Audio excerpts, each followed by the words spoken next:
મહિનાની શરૂઆત થઈ ગઈ છે। વરસાદ હવે આવી ગયો છે આંગણે અને અત્યારના હાલમાં જ્યાં ભાવનગર અને અમરેલી અને સાથે બોટાદ જે સૌથી વધારે પ્રભાવિત થયા છે, કેટલીક વિગતો પણ અમે આપને આ બિગ વોલ પર બતાવવા જઈ રહ્યા છીએ। આ ઇમેજ પણ અમે આપને બતાવી રહ્યા છે।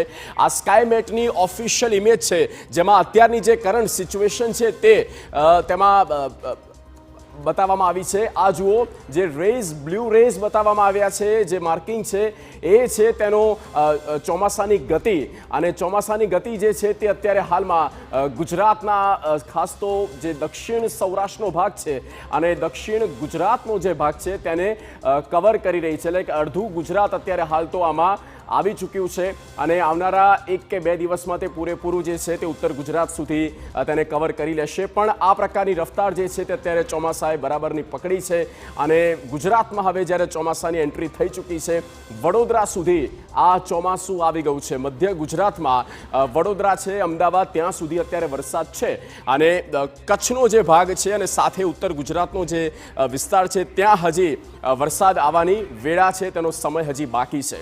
ભાવનગરની જ્યારે વાત કરીએ તો ભાવનગરના જેસર તાલુકામાં 10 ઇંચ વરસાદ ખાબક્યો છે અને ભાવનગરના એ તમામ તાલુકામાં મેઘરાજાએ સવારથી જ ધોધમાર કૃપા વરસાદ